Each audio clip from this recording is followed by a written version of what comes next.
Hello, my dear students. Have a nice day for you. Today is the turn of English.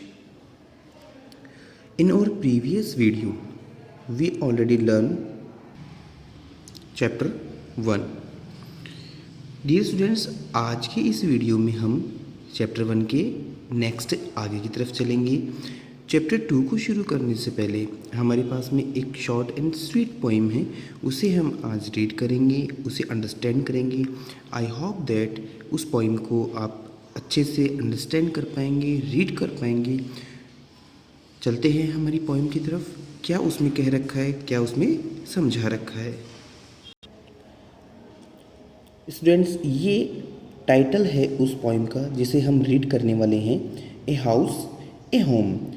और इसको जो right किया है, इसके जो राइटर हैं उनका नाम दे रखा है लॉरेंस एम हॉली। स्टूडेंट्स, बहुत ही अच्छी और नाइस वाली जिसको हम बोल सकते हैं, और एक मैसेज जिसमें मिला है, एक मॉरल जिसमें मिला है, ऐसी एक शॉर्ट एंड स्वीट पोइम है कि घर क्या होता है उसके बारे में हमें समझा रखा है। ऑब्वियसली आप और हम सब जानते हैं कि ईंट पत्थर सीमेंट कंक्रीट से घर बनता है, लेकिन इस पोइम के अंदर जिस तरीके से इन्होंने घर को बनाया है और जो चीज़ समझाई है कि what is a home, what is a house, एक घर, एक मकान और घर में फ़र्क क्या होता है और एक घर होता क्या है और कैसे बनता है, वो चीज़ इन्होंने समझाई है। उस घर में हमें क्या मिलता है, वो सारी चीज़ें आज इस पोइम के अंदर हम और आप सीखने वाले हैं। स्टूडेंट, सबसे पहले तो मैं आपको ये बता दूं कि इस पोइम के हमारे पास में 2 स्टेंजा हैं। फर्स्ट स्टेंजा यहाँ दे रखा है और सेकंड स्टेंजा जस्ट इसके नीचे की तरफ दे रखा है। इन 2 स्टेंजा के अंदर कुछ ऐसे मीनिंग्स भी हैं जिन्हें हम इनके जो मीन्स, इनके जो अर्थ हैं उनके साथ में हम राइट डाउन लिखेंगे भी और उनको लर्न भी करेंगे। और बहुत सारे मीनिंग्स ऐसे भी हैं जो ऑलरेडी आपको लर्न हैं। तो पहले हम 2 स्टेंजा को ट्रांसलेट करते हैं, समझते हैं, और फिर इस चीज़ को भी हम आज अंडरस्टैंड करना चाहेंगे कि घर कैसे बनता है। चलते हैं पॉइंट की तरफ। व्हाट इज़ ए हाउस, एक घर क्या है। It's brick and stone and would that's hard. क्या कहा इसने कि ईंट से बना हुआ, पत्थर से बना हुआ और लकड़ी से, दैट्स हार्ड, कि कठोर लकड़ी से बना हुआ, मजबूत, ईंट से बना हुआ, पत्थर से बना हुआ जो मजबूत घर होता है उसको हम क्या बोलते हैं, हाउस बोलते हैं। और इसमें क्या, सम विंडोज़ ग्लास, कुछ कांच की जो विंडोज़ हैं वो भी इसमें इंक्लूड होती हैं। परहैप्स ए यार्ड, और परहैप्स को हिंदी में बोलते हैं शायद। एक यार्ड का मतलब एक आंगन भी होता है। तो ये घर को बताया जा रहा है कि एक्चुअली में घर क्या होता है। ईंट पत्थरों से, लकड़ी से बना होता है, चिमनियाँ, वुडन, जो एक तरह से मान सकते हैं विंडो के अंदर ग्लासेज होते हैं। फिर इसने बताया कि शायद एक यार्ड, एक आंगन भी होता है। इट्स एव्स, एव्स का मतलब स्टूडेंट्स होता है छज्जा। मैं इसके मीनिंग्स आपको करवाने वाला हूँ, उसके अंदर ये सारी चीज़ें क्लियर होंगी। एव्स का मतलब छत का जो छज्जा होता है उसकी बात करें। And chimneys and tile floors and stucco and roof and lots of door.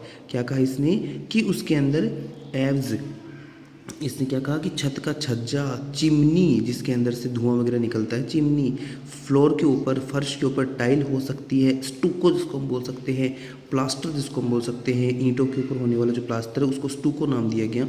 छत इसकी बात की जा रही है। लॉट्स ऑफ डोर, और उस घर के अंदर बहुत सारे दरवाजे हो सकते हैं।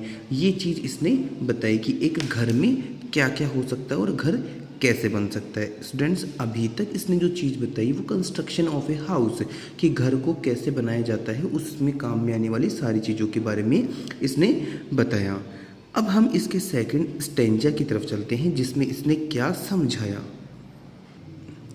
स्टूडेंट, सेकंड स्टेंजा में इसने क्या समझाया, व्हाट इज़ ए होम। देखो, अब पहले था हाउस, एक घर क्या है, मकान क्या है। अब इसने सेंटेंस और स्टेंजा को भी चेंज किया। What is a home, it's loving and family and doing for others. ये प्यार का है। कैसा, किसका प्यार, फैमिली का प्यार है। डूइंग फॉर अदर्स, जो एक दूसरे के लिए है। अभी बात की जा रही थी ईंट पत्थरों की, सीमेंट कंक्रीट की। अब बात की जा रही है कि घर क्या होता है, ये प्यार है, लव है एक दूसरे के लिए, स्नेह है। किसमें, फैमिली में, परिवार में। डूइंग फॉर अदर्स, जो वो एक दूसरे से करते हैं। इट्स ब्रदर्स जो भाइयों में हैं, सिस्टर्स जो बहनों में हैं, एंड फादर्स एंड मदर्स जो माँ बाप अपने बच्चों से प्यार करते हैं, जो ब्रदर सिस्टर से करता है, सिस्टर ब्रदर से करती हैं, ये सारा जो लव, ये जो सारा स्नेह है, ये जो सारा जो प्यार है पूरे परिवार में जो एक दूसरे से करते हैं, दैट्स कॉल्ड होम। इट्स कैसा है ये? अनसेल्फिश एक्ट, निस्वार्थ, बिना किसी स्वार्थ के किया जाने वाला प्यार स्नेह है, and kindly sharing and showing your loved ones, और जिसे आप बिना किसी स्वार्थ के एक दूसरे से करते हैं, एक दूसरे के साथ में ये प्यार बांटते हैं, एक दूसरे के साथ में प्यार दिखाते हैं, दिखाने का मतलब रियल में करते हैं। यू आर ऑलवेज केयरिंग, और अपने परिवार के हर एक सदस्य का आप ध्यान रखते हैं, दैट्स आर कॉलिंग होम। तो इन्होंने यहाँ पर डेफिनेशन क्या दी कि ईंट पत्थर लकड़ी सीमेंट से बनने वाला मकान, हाउस, जबकि घर किसको नाम दिया कि जिसमें एक परिवार, जिसमें भाई अपनी बहन से, जिसमें माता पिता अपने बच्चों से, जिसमें सिस्टर एक भाई से, जो सारे के सारे फैमिली मेम्बर्स एक दूसरे के साथ में प्यार और स्नेह से रह रहे हैं, एक दूसरे के साथ में काइंडली शेयरिंग शोविंग लम्स, और एक दूसरे के साथ में अपनी साझेदारी या एक तरह से मान सकते हैं अपने प्यार को बांट रहे हैं, विदाउट, बिना किसी सेल्फिशनेस के, बिना किसी स्वार्थ के। अनसेल्फिश जो एक्ट है, बिना किसी स्वार्थ के वो प्यार को एक दूसरे से बांट रहे हैं, एक दूसरे की केयर कर रहे हैं, that's is calling real home, जिसको हम वास्तव में हकीकत में घर कहते हैं। तो स्टूडेंट्स यहाँ पर इस पोइम के अंदर हमें आज ये समझाया गया, ये सिखाया गया कि सिर्फ ईंट पत्थर और लकड़ी इनसे बनाने वाली जो चीज़ है उसको हम मकान कह सकते हैं, उसको हम बिल्डिंग कह सकते हैं, इमारत कह सकते हैं, लेकिन वो घर कब बनता है? जिसमें जब फैमिली मेम्बर सारे के सारे एक दूसरे के साथ में प्यार और स्नेह से रहते हैं। स्टूडेंट्स इस पोइम के अंदर बहुत ही अच्छा मैसेज था एक, और इस मैसेज को हम हमारी लाइफ के अंदर भी फॉलो करते हैं। स्टूडेंट्स इस पोइम को मैंने आपको डिफ़ाइन किया, एक्सप्लेन किया, कुछ ऐसे वर्ड मीनिंग्स हैं जो इसमें यहाँ पर राइट डाउन कर रखे हैं, और कुछ ऐसे वर्ड मीनिंग हैं जो स्टेंजा फर्स्ट में भी कर रखे हैं। स्टूडेंट्स इस पोइम को आप अपनी फेयर नोटबुक में neat and clean hand writing में राइट डाउन करना, और मैंने जो वर्ड मीनिंग अभी आपको मैं दिखाने वाला हूँ वो सारे के सारे वर्ड मीनिंग आपको अपनी फेयर नोटबुक के अंदर मीनिंग के साथ में लिखने हैं, ताकि फ्यूचर के अंदर जब भी आप इस पोइम को रीड करें तो आपको इसको रीड करने में, इसको समझने में किसी तरह की प्रॉब्लम्स ना आए। ये हमारी उसी पोइम के कुछ मीनिंग्स हैं। इन मीनिंग्स को मैं आपके सामने रख रहा हूँ, और इनको मैंने हिंदी ट्रांसलेशन के साथ में आपके सामने रखा है। फॉर एग्जांपल मैंने यहाँ वर्ड मीनिंग में लिखा सबसे पहले ब्रिक, ब्रिक को हमने क्या बोलते हैं? ईंट। फिर हमने लिखा स्टोन, स्टोन को हमने यहाँ हिंदी मीन्स लिखा है इसका पत्थर। परहैप्स, परहैप्स को हिंदी में बोलते हैं शायद। यार्ड, यार्ड को डियर स्टूडेंट्स कोर्ट यार्ड भी कह सकते हैं, और हिंदी में इसको एक्सप्लेन करें तो आंगन कहते हैं। और फिर हमारे सामने जो नेक्स्ट मीनिंग हमारा आ रहा था एव्स, एव्स को हम बोलते हैं छत का छज्जा। ओके डियर स्टूडेंट्स, ये मीनिंग्स मैंने आपके सामने इसलिए लिखे हैं ताकि आपको जब भी इस पोइम को आप ट्रांसलेट करें, इसको अंडरस्टैंड करें, तो आपको प्रॉब्लम्स नहीं आनी चाहिए। फिर यहाँ पर हमने नाम दिया चिमनी, चिमनी को ऑब्वियसली हिंदी में चिमनी ही कहते हैं, जिसके अंदर से हम धुआं जो घर का होता है, या एक तरह से मान सकते हैं किचन के अंदर जो गैस होता है उसको हम बाहर निकालते हैं, जो खाना बनाने के टाइम पे जो गैस होती है ना उसको हम बाहर निकालते हैं। मोस्ट ऑफ घरों के अंदर क्या है, चिमनी को यूटिलाइज किया जाता है, किसमें? घर के अंदर जो आग जलाते हैं सर्दियों के दिनों में, उस आग से निकलने वाले धुएं को बाहर निकालते हैं। फ्लोर का ऑब्वियसली आप जानते हैं फर्श, और यहाँ स्टोन रखा है, इसका मतलब प्लास्टर।